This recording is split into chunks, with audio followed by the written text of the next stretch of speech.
yang didapati oleh Rasulullah sallallahu alaihi wa ala alihi wasallam akan peristiwa bai'at yang dilakukan Nabi sallallahu alaihi wasallam kepada penduduk kota Madinah, yaitu kaum Ansor.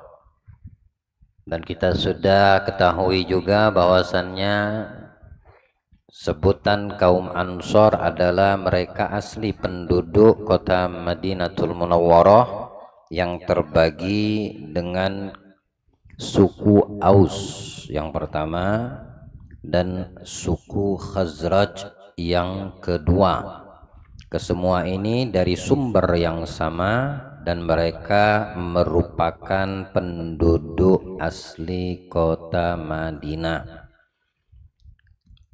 Dan merekalah yang menjadi pilihan Allah Subhanahu wa taala kelak membantu di dalam dakwah Nabi sallallahu alaihi wasallam yang berani mempertaruhkan segala yang ada pada diri mereka untuk mendapatkan ridha dari Allah, untuk mendapatkan kecintaan dari Allah melalui utusannya, yaitu Nabi kita Muhammad sallallahu alaihi wa ala alihi wasallam. Nabi 13 tahun sejak diutus menjadi seorang rasul di dalam dakwahnya dan ajakan beliau kepada umat manusia dari kalangan bangsa Quraisy dan sekitar daripada penduduk kota suci Mekah, menolak bahkan berusaha untuk menghabisi Nabi kita Muhammad sallallahu alaihi wasallam. Namun beliau lalui semua itu penuh dengan kesabaran, yang mana kesabaran Nabi membuahkan hasil, namun belum menjadikan perjalanan ajakan dan seruan dakwah Islam itu berakhir. Namun dari sini kita bisa memahami bahwasannya kesabaran yang dicontohkan oleh Rasulullah membuahkan hasil datangnya pertolongan dari Allah Subhanahu wa taala, yaitu mereka kaum Ansor yang pertama-tama memeluk Islam, yang membantu daripada dakwah Nabi kita Muhammad sallallahu alaihi wasallam, serta mengorbankan jiwa, raga, harta, nyawa untuk Nabi kita Muhammad, untuk agama yang dibawa Nabi, yaitu Islam.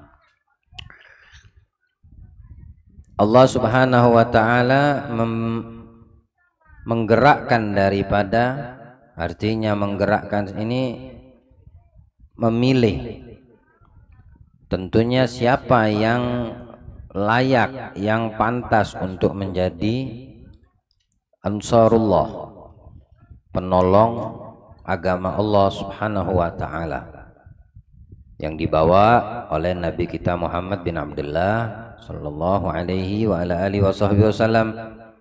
Ternyata dari asli penduduk Makkah, kaum Quraisy, ialah dinamakan mereka kaum muhajir yang berhijrah nanti pada waktunya dari kota Mekah menuju ke kota Madinah. Dan dari kota Madinah Allah memilih kaum Ansor, baik itu dari Khazraj ataupun dari suku Aus, yang membantu dan memenangkan agama Allah Subhanahu wa taala. Di dalam baiat yang dilakukan mereka kaum Ansor setelah Nabi memanggil dan menyeru setiap suku atau gabilah di satu perkumpulan musim, ya, di pasar Ukaz, hanya kaum Ansor yang menerima panggilan Nabi kita Muhammad SAW, hingga ditentukan oleh Rasulullah tempat waktu untuk mereka mengambil baiat dari Nabi dan berjanji dengan Nabi Shallallahu Alaihi Wasallam di dalam seruan dan ajakan Nabi untuk masuk Islam dan beriman kepada Allah Subhanahu wa taala. Dan ini Allah ceritakan di dalam Al-Qur'anul Karim. Allah berfirman, aminu billahi wa rasulihi, berimanlah kamu kepada Allah dan berimanlah kamu kepada Rasulnya Allah. Wa anfiqu mimma ja'alakum mustakhlafina fih, dan infakkanlah di jalan Allah sebagian dari harta yang Allah telah menjadikan kamu sebagai pemiliknya. Maksudnya pemilik di sini amanah yang Allah titipkan dari harta benda yang ada pada setiap manusia. Hari ini kita sudah bisa pahami bahwasannya kita bukan pemilik. Siapapun yang merasa harta benda adalah milik, maka di sini Allah mempertegas bahwasannya itu hanya amanah yang dititipkan kepada setiap manusia. Falladzina amanu minkum wa anfaqu lahum ajrun kabir. Terhadap amanah tersebut, kata Allah, maka orang-orang yang beriman di antara kamu yang menginfakkan hartanya di jalan Allah akan memperoleh pahala yang besar. Lalu Allah melanjutkan daripada ayatnya, wa malakum la tu'minuna billah, dan mengapa kamu tidak beriman kepada Allah, war rasulu yad'ukum litu'minu bi rabbikum, sedangkan Rasul utusan Allah mengajak kamu beriman kepada Tuhanmu. Wa qad akhadha mitsaqakum in kuntum mu'minin, dan dia telah mengambil janji setiamu jika kamu orang-orang yang beriman. Ya, mengambil janji setia di sini adalah peristiwa baiat yang dilakukan orang-orang Ansor dari Madinah kepada Nabi Sallallahu Alaihi wa ala alihi wasallam. Qala Ibn Ishaq, berkata Ibn Ishaq di dalam kitabnya An Ma'bad, dari Ma'bad, An Abdillah, darinya Abdillah, an Abi, dan ayahnya Ka'ab bin Malik, berkata, fanimna tilkal laila ma'a qaumina fi rihalina, kami sedang beristirahat dengan kelompok dan kaum yang bersama kami untuk melegakan keadaan dan kondisi capek yang ada pada diri kami. Hatta idza madha thuluthul lail, setelah berlalu sepertiga malam, kharajna min rihalina, kami keluar daripada peristirahatan kami, limi'ad Rasulullah sallallahu alaihi wasallam, menuju ke tempat yang telah dijanjikan untuk bisa berjumpa dengan Nabi besar Muhammad SAW. Jadi sebagian dari mereka ini sudah mendengar berita diutusnya Nabi akhir zaman di kota Madinah membawa wahyu Allah Subhanahu wa ta'ala, tapi mereka belum melihat sosok Nabi kita Muhammad, belum pernah bertemu, belum mengetahui bagaimana wajah Nabi kita Muhammad Sallallahu Alaihi Wasallam. Sama halnya seperti peristiwa yang didapatkan Umar, iman sudah merasuk ke dalam sanubari mereka, tinggal mengikrarkan kalimat syahadat, ya. Dengan itu dikatakanlah orang tersebut muslim atau muslimah, hingga mereka memilih tempat dan waktu yang telah ditetapkan Nabi kita Muhammad guna mengikrarkan dua kalimat syahadat dan menerima perjanjian yang diinginkan oleh Nabi kita Muhammad Sallallahu Alaihi Wasallam. Ketika Nabi telah menentukan tempat dan waktunya di sepertiga malam. Kenapa waktu sepertiga malam? Karena di waktu tersebut hening, tidak ada manusia kecuali mereka sedang beristirahat.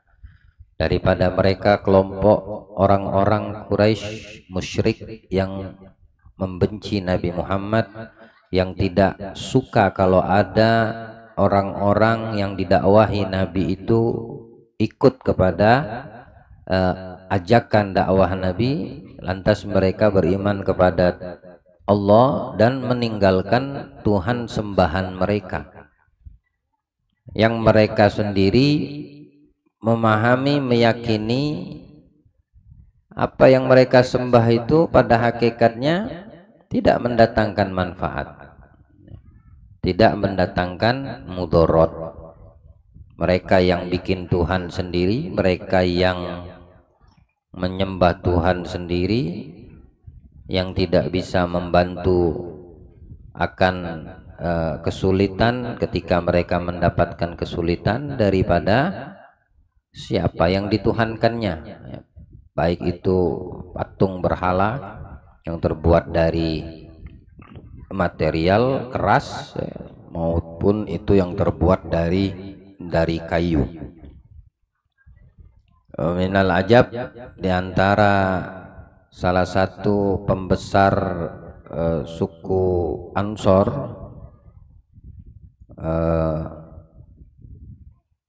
sebelum masuk Islam, dia tokoh yang dituakan, yang disegani, yang dihormati. Ammar namanya. Ammar membuat Tuhannya dari kayu.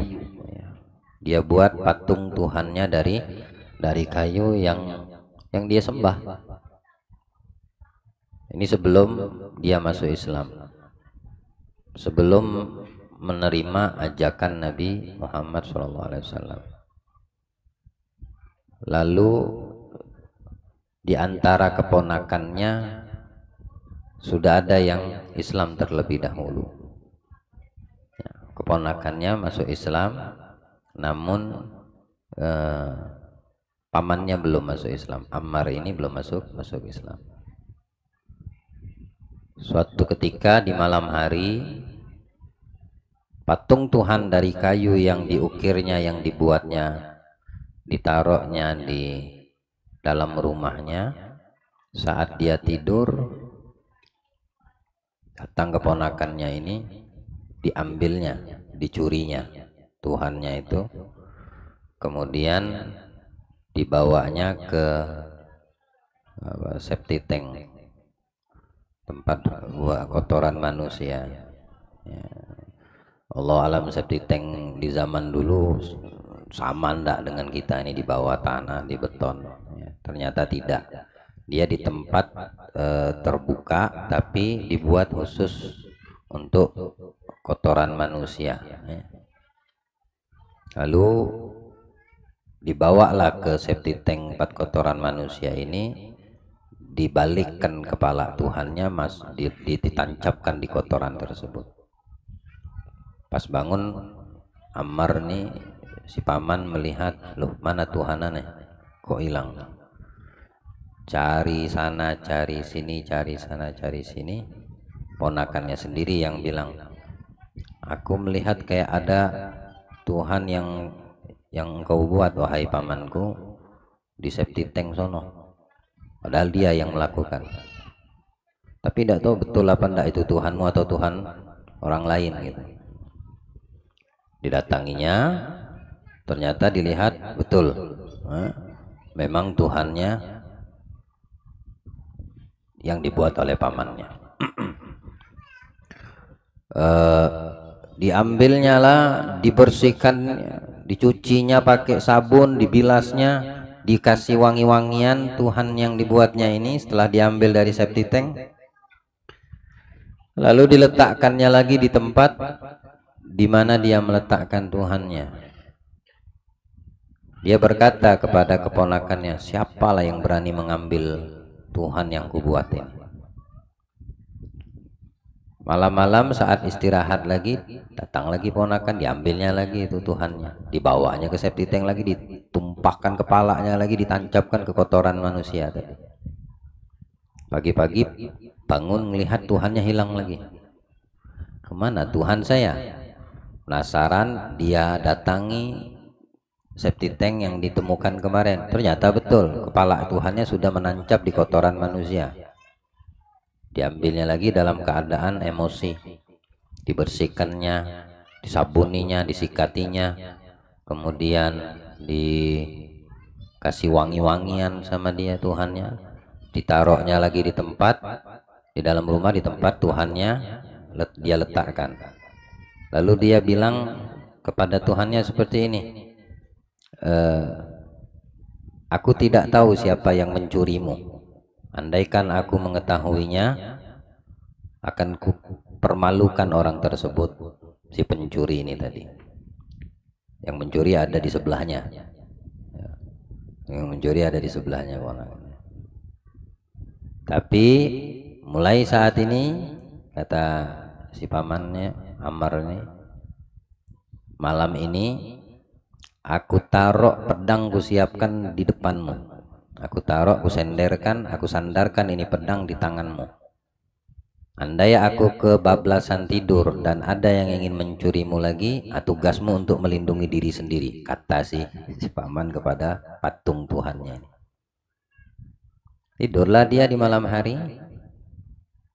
Keesokan harinya hilang lagi. Ternyata di malam hari bukan ponakannya yang ngambil, akan tetapi keponakannya yang mengambil pedangnya, disingkirkannya, lalu digantungkan bangkai anak anjing di leher Tuhannya tersebut.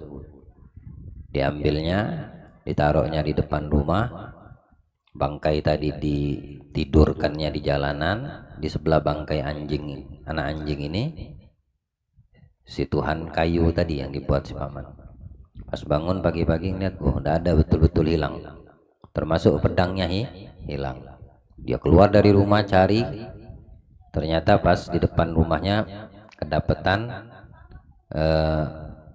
patungnya ditindis sama bangkai anak anjing, artinya berpelukan dengan bangkai anak anjing. Marah dia dan berteriak, lalu ditenangkan oleh keponakannya. Bilang keponakannya, wahai pamanku, ya Ammar, apa yang kau dapatkan dari Tuhan yang kau buat? Tidakkah kau mau mengikuti apa yang aku imani dan aku yakini, perkara Tuhan yang saat ini ada pada diriku? Apa itu? Kata keponakannya, Allah Tuhan semesta alam mendatangkan utusan saat ini berada masih di kota Mekah, dan kami mengikuti dan beriman mengikuti ajakan yang dibawa olehnya, sambil menunggu perintah darinya dan informasi kedatangannya ke Madinah, tempat kita ini. Alangkah baiknya kalau engkau beriman dan mengikuti dan merubah Tuhanmu dari yang saat ini yang tidak bisa mendatangkan manfaat untukmu.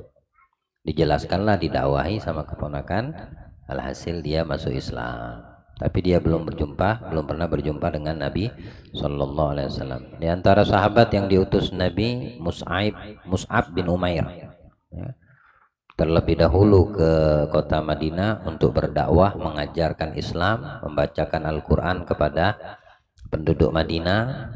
Sedikit demi sedikit mereka kaum Ansor sudah menerima Islam, hingga satu pembesar tokoh yang disegani dari kalangan Ansor, Aus, dari kalangan Aus, melihat ajaran yang diajarkan oleh Mus'ab bin Umair. Sempat dia marah, emosi, kemudian dipanggil agar duduk dan mendengarkan apa yang sedang berjalan dari kajian. Akhirnya dia menerima dan dia pun mengutuskan untuk memeluk Islam. Nah, di antara yang hadir baiat di malam hari di tempat yang telah ditentukan Nabi, ini adalah pembesar. La ilaha illallah.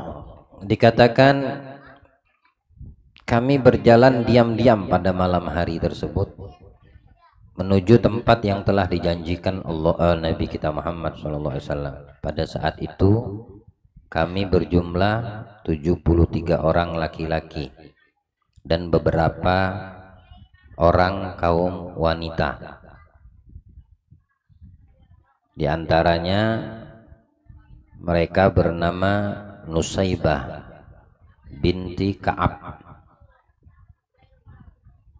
Nusaibah binti Ka'ab yang dari kalangan Ansoriyah, kaum wanita yang beriman dan ikut di dalam baiat bersama Nabi. Wa Ummu Ammarah ihdanisa ibani Mazan bin Najjar juga ikut di dalam baiat dari kalangan wanita Ansoriyah. Kemudian Asma ibnatu Amr bin Adi yang ikut baiat daripada wanita Ansoriyah, mengambil perjanjian dengan Nabi Shallallahu Alaihi Wasallam. Bukan Asma Sohibul Bait ini ya. Kalau ini Sohibul Bait yang buka rumah ini kan namanya Asma juga. Tapi kita doakan mudah-mudahan Sohibul Bait keluarganya menjadi Ansarullah, yang selalu membantu agama Allah, dakwah Nabi kita Muhammad. Wa Ummu Munai, ialah termasuk wanita yang ikut baiat kepada bersama Nabi Shallallahu Alaihi Wasallam. Dan Ka'ab bin Malik, beliau mengatakan berkumpul kami di Syi'ib, di satu lembah di akhir malam. Diam-diam kami melangkah menuju ke sana karena tempat yang sudah dijanjikan Rasul, menunggu kehadiran Nabi kita Muhammad Shallallahu Alaihi Wasallam. Sampai tiba Nabi ditemani oleh Abbas bin Abdul Muthalib, paman beliau, yang menjadi peneman Nabi di akhir malam menemui kaum Ansor untuk mereka dibaiat, diambil perjanjian. Baiat itu ngambil perjanjian. Namun pada saat itu Abbas bin Abdul Muthalib belum Islam. Allahumma dia sangat membantu apa yang menjadi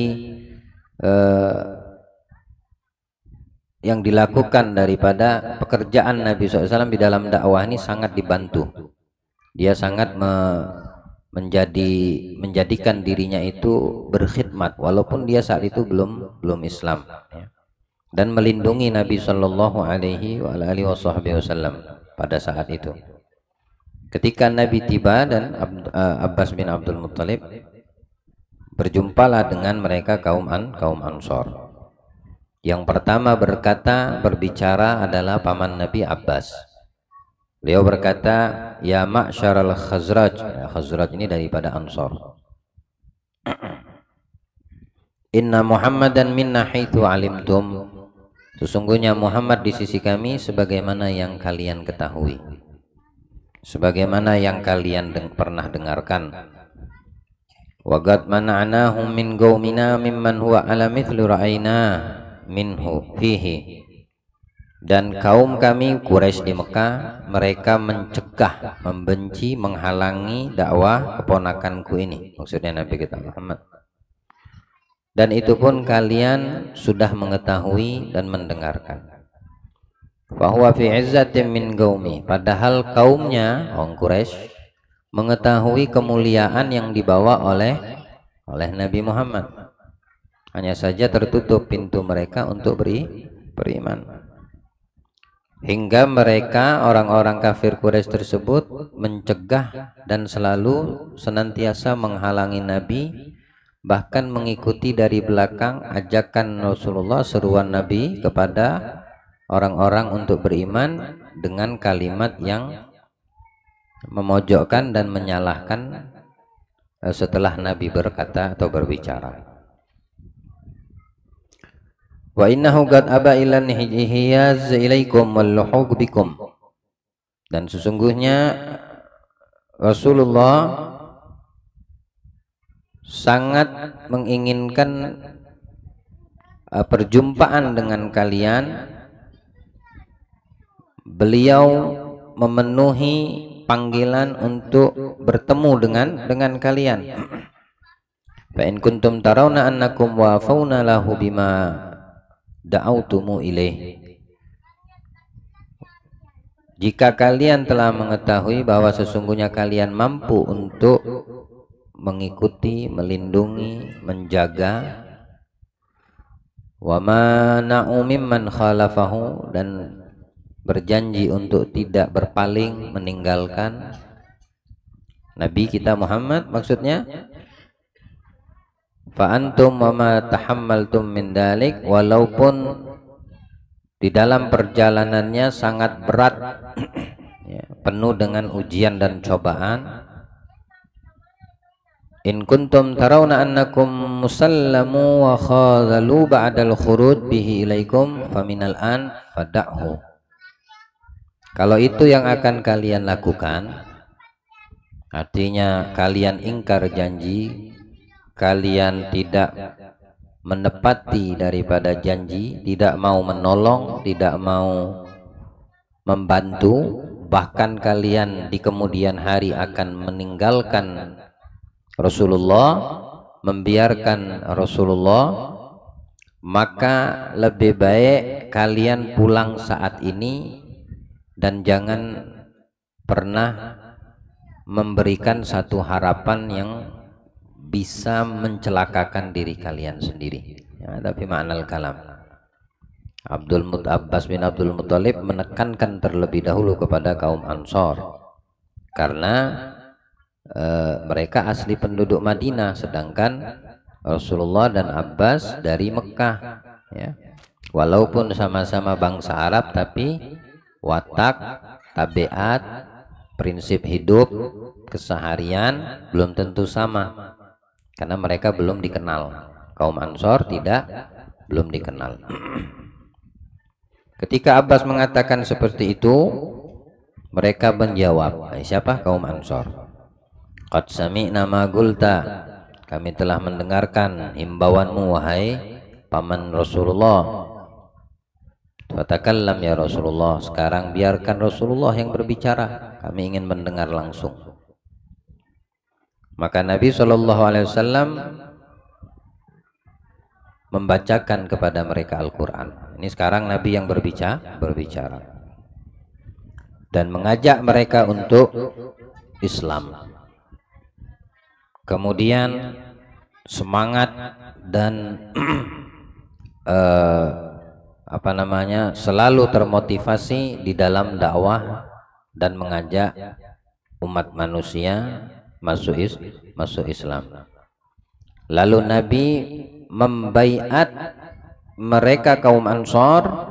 Yang pertama kata Rasulullah, ubayyi'ukum ala an tamna'uni mimma tamna'una minhu nisa'ukum wa abna'ukum. Nisa'ukum wa abna'ukum. Aku ambil perjanjian dari kalian wahai kaum Ansor untuk melindungi, mencegahku menjagaku, melindungiku sebagaimana kalian menjaga istri-istri kalian dan anak-anak kalian. Artinya perhatian yang diambil oleh Nabi untuk kaum Ansor itu sebagaimana besarnya perhatian seseorang kepada istri dan anak-anaknya dari yang membahayakan. Tidak mungkin kita membiarkan orang yang kita cintai diambang bahaya atau yang bisa mencelakakan mereka. Nah, Nabi ambil perjanjian itu agar mereka melindungi Nabi sebagaimana mereka melindungi keluarganya, istrinya dan anak-anaknya.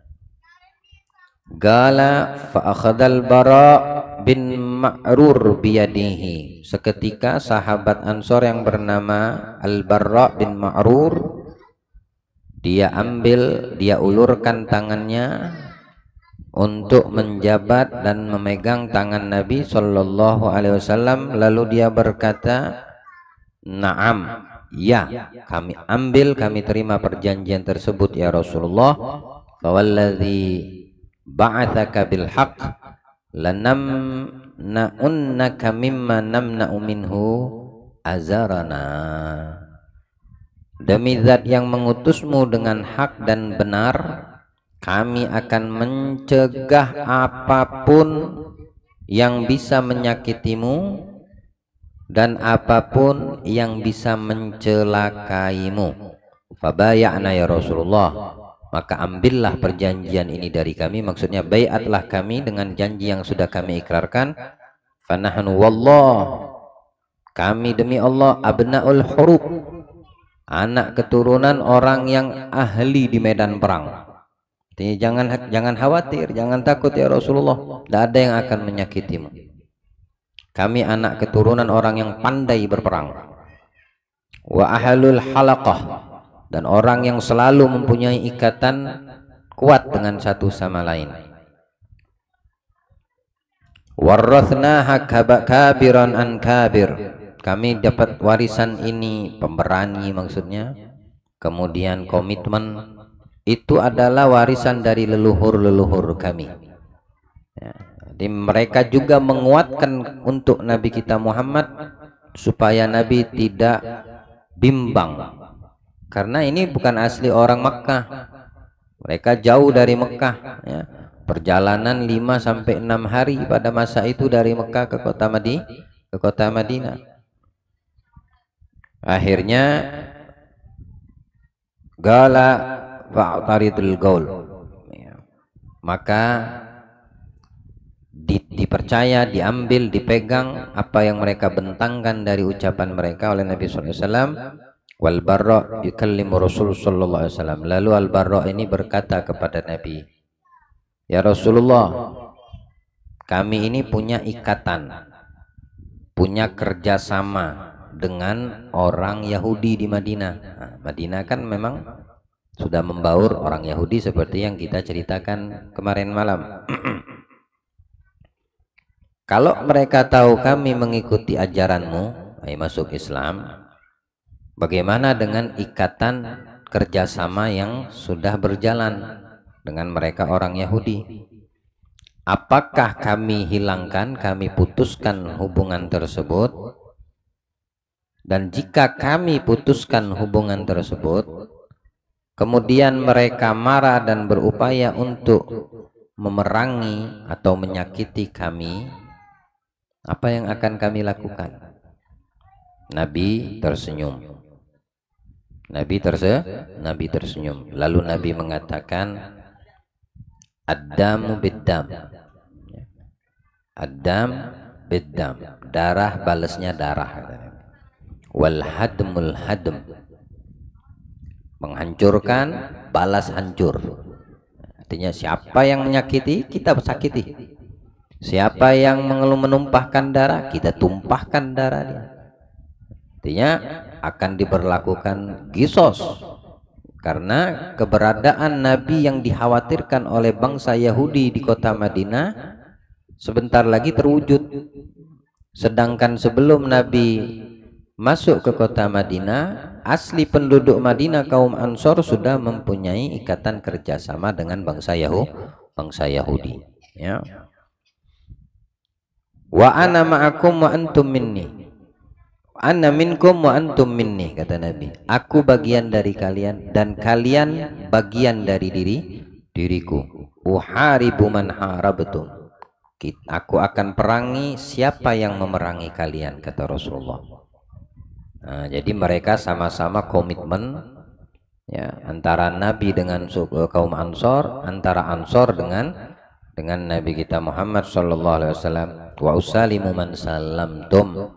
Ya, kita akan berikan keselamatan untuk mereka yang menyelamatkan kalian. Artinya yang tidak mengganggu, tidak kita ganggu. Kalau mereka ganggu, kita ganggu. Kalau mereka perang, kita perangi.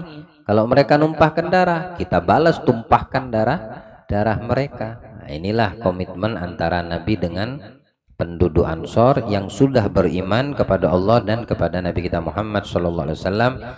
Lalu Nabi mengatakan, dari 73 yang hadir dalam Bai'atul Aqabah ini, mana 12 orang yang kalian tokohkan, artinya kepala setiap yang hadir ini.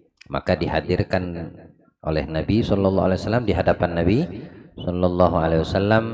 Lalu Nabi memberikan wasiat kepada para tokoh ini, dan Nabi memerintahkan mereka untuk kembali ke kota Madinah. Ternyata dari 73 ini ada dari kalangan mereka suku Khazraj dan diantara mereka suku Aus.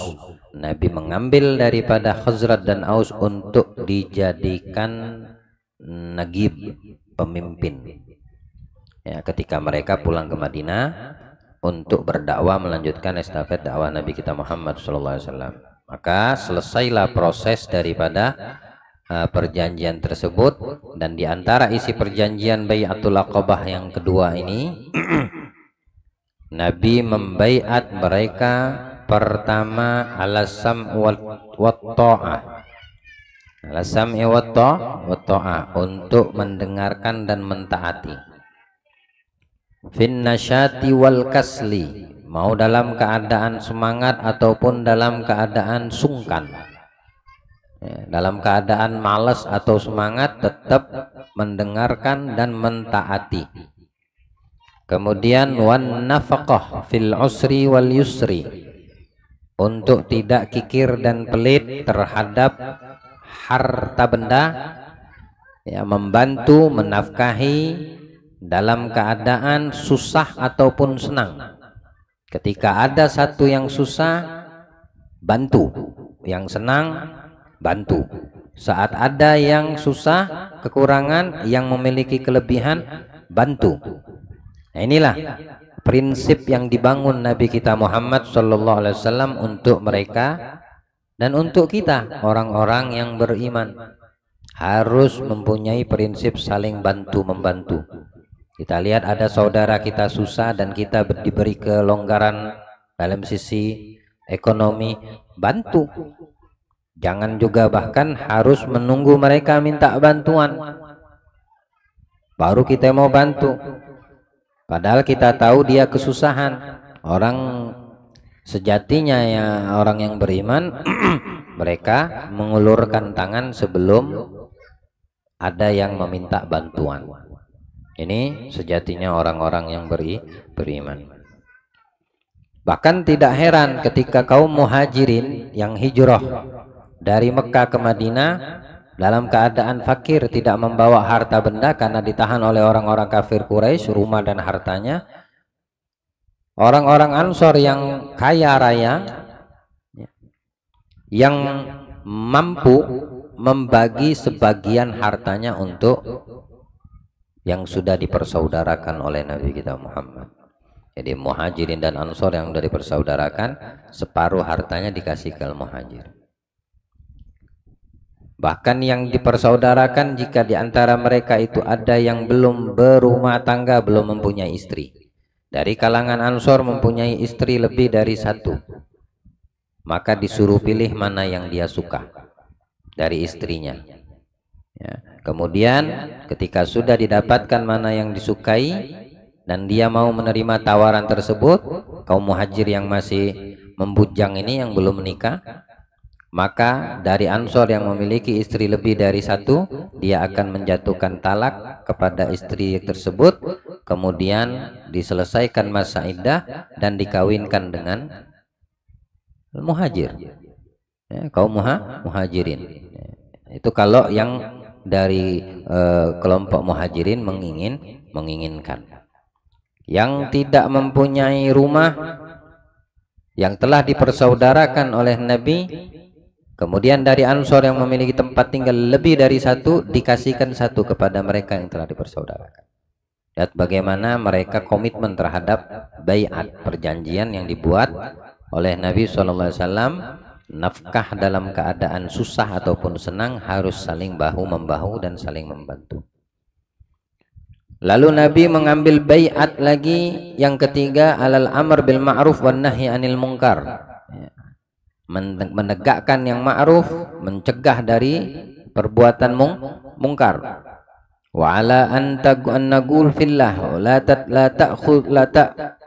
ta'khuduna fihi laumata la'im. La tu'akhiduna fihi laumata la'im. Mengambil, berpegang teguh terhadap apa yang dikatakan yang hak, yang benar, tanpa mempedulikan apapun yang dikatakan oleh mulut manusia. Selama itu ucapan betul, dia tidak peduli kepada siapa yang berbicara. Yaitu membangun prinsip, selama yang aku kerjakan ini ridho Allah ada di dalamnya, tidak peduli omongan orang. Ya, dia tidak peduli omongan yang ada, yang datang kepada dirinya. Nah, ini adalah prinsip orang yang imannya sempurna. Kemudian ala an nansura Rasul sallallahu alaihi wasallam idza qadama alaina Yathrib. Berkomitmen di dalam baiat perjanjian itu ketika Nabi sampai di kota Madinah untuk mereka membantu dan memenangkan dakwah yang dibawa oleh Nabi al-Islam, lalu mencegah dari diri mereka, istri-istri mereka dan anak-anak mereka apa yang bisa mencelakakan mereka, itu diberlakukan untuk Nabi kita Muhammad SAW. Artinya betul-betul melindungi Nabi sebagaimana mereka melindungi istri, anak dan keluarganya, kaum Ansor ini tadi. Seperti itu juga mereka harus melindungi Nabi Muhammad. Lalu Nabi menutup daripada isi baiatnya, siapa orang yang berpegang dan berkomitmen dengan isi baiat ini, maka kata Rasulullah, walanal jannah, bagi kita semua akan dijadikan Allah penghuni surga. Fahadhihi bai'ati Rasulillah allati bay'nahu 'alaiha. Inilah isi baiat Nabi yang Nabi berikan kepada kaum Ansor asli penduduk Madinah. Setelah itu mereka pulang ke kota Madinah dan melanjutkan daripada syiar dakwahnya perlahan sambil menunggu kehadiran Nabi SAW untuk hijrah, karena mereka bertanya kapan Nabi untuk berhijrah ke kota Madinah. Kata Nabi, lam ya'ti amr, belum datang perintah untukku. Tapi menunjukkan dari peristiwa ini adalah awal permulaan daripada akan terjadinya hijrah Nabi dan kaum muslimin, diawali dengan kaum muslimin atau mukmin yang ada di kota Mekah. Baru setelah itu hijrah Nabi kita Muhammad sallallahu alaihi wa ala alihi wasallam. Ya. Begitu dakwah Nabi Muhammad 13 tahun di kota Mekah dengan penuh kesabaran. Nabi tidak pernah berkeinginan untuk meninggalkan kota kelahirannya, yaitu Makkatul Mukarramah, karena di situ ada rumah Allah, karena di situ Nabi sangat mencintai Ka'bah, menjadikan Ka'bah sebagai ibadah untuk beliau, dan keluarga keluarga daripada orang-orang terdekat Nabi Muhammad SAW ada di kota Mekah. Tapi keadaan dan perintah dari Allah Subhanahu wa Ta'ala yang mengharuskan Nabi kita Muhammad berhijrah dari kota Mekah dan ke kota Madinah, hingga Nabi di dalam hadisnya beliau bersabda, bahkan dengan apa namanya, sumpah. Nabi bersumpah, wallah innaki la ahabbul balad ilayya walaula an amrun min rabbi ma kharajtu minki. Atau kama qala alaihi salatu wasalam, demi Allah wahai bumi Mekah, engkau adalah bumi yang paling aku cintai. Kalau bukan karena perintah dari Allah untuk aku meninggalkanmu, keluar dari Mekah ini menuju ke kota Madinah yang telah ditetapkan Allah, aku tidak akan meninggalkanmu. Meski aku dijahati, aku dimusuhi, meski nyawaku habis di kota Mekah ini, kata Nabi, tidak bakal aku tinggalkan. Saking cintanya Nabi dengan bumi Allah, ya, dengan rumah Allah, Masjidil Haram ada di situ. Tapi perintah dari Allah Subhanahu Wa Taala, Nabi berhijrah. Nah, ini merupakan permulaan peristiwa hijrah dari Mekah ke kota Madinah. Insya Allah akan kita lanjutkan daripada sejarah atau sirah Nabawi ini, diawali dengan hijrahnya para sahabat muhajirin dari kota Mekah menuju ke kota Madinah, dan apa yang didapatkan Nabi serta apa yang dilakukan oleh orang-orang kafir Quraisy ketika mendengarkan kaum muslimin mukminin di Mekah berhijrah ke Madinah. Dengan izin Allah Subhanahu wa taala, Allah berikan kesehatan untuk kita, panjang umur, afiat, dan dijadikan perkumpulan kita setiap malam selama bulan Nabi Muhammad membawa keberkahan, mendatangkan manfaat, menambah daripada nur al-mahabbah dan kerinduan kita kepada beliau sallallahu alaihi wasallam, dan menjadikan perkumpulan kita sebaik-baik perkumpulan, dan tidak Allah halangi keberkahan daripada perkumpulan karena banyaknya kekurangan yang ada pada kita di sisi Allah. Amin ya rabbal alamin. Wa sallallahu ala sayyidil mursalin imamil muttaqin sayyidina wa maulana Muhammadin wa ala alihi wasallam. Alhamdulillahi rabbil alamin.